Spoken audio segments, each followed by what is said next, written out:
Hello mga kananay, magandang araw, another day, another video at another ulam na naman ang aking i-share sa inyo. Hindi ko lang sure mga kananay kung na-share ko na sa inyo siya dati itong recipe na ating lulutuin ngayon.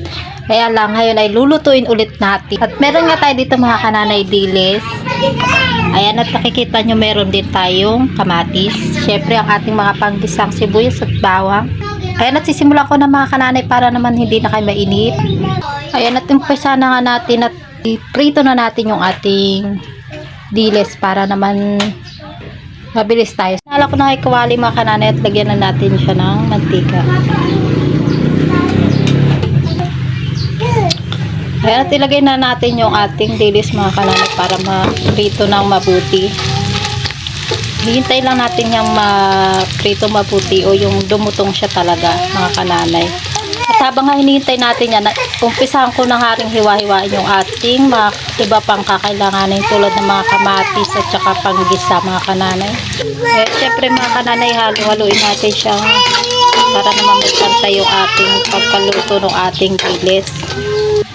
Eh mga kananay, at luto na nga yung ating dilis, kaya lang hindi pa ako tapos sa ating paghihiwa.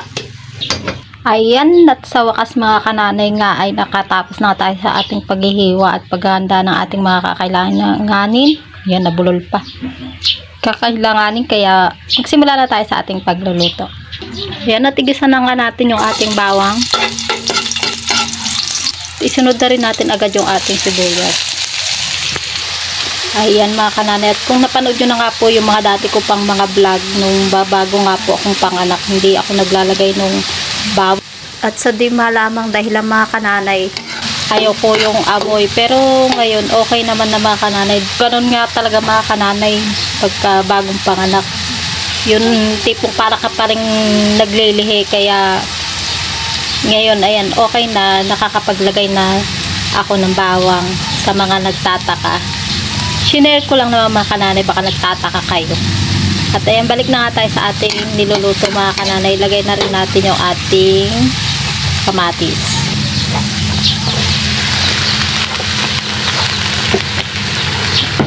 Ayan, at katagal ko na hiwa, may natira pa rin buo. Ayan, halo-haluin na natin mga kananay kasama yung dilis.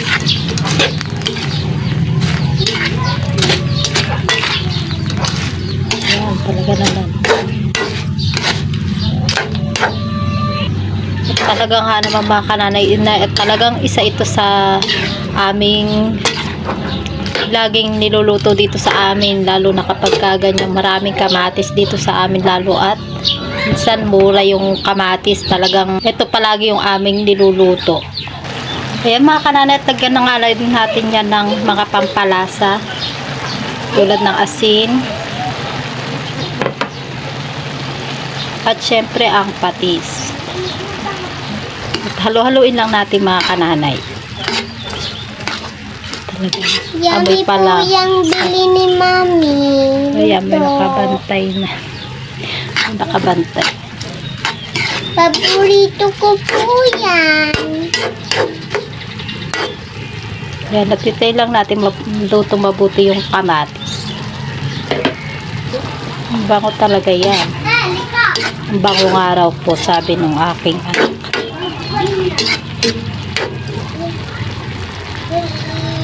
At ayan, hahaluin lang natin ng paminsan-minsan mga kananay para magpantay yung luto. At ayan, luto na nga mga kananay yung ating ginisang kamatis o sarsyadong dilis. Amoy pa nga lang talagang mga kananay, talagang mapaparami na naman ang aking kain. At ayan na nga mga kananay, o diba, napakasarap. Tsura pa lang talagang mapaparami na naman ang aking kain ito. At ayan na nga lahat ang aking pagkain mga kananay. Kain po tayo. Thank you Lord sa mga blessing at pagpapala mo. Hanggang dyan na nga lang po ang aking videos mga kananay, at ako'y kakain pa. For more videos, tutorial and cooking tips, just check my channel and don't forget to like and subscribe. Bye bye. Thank you for watching.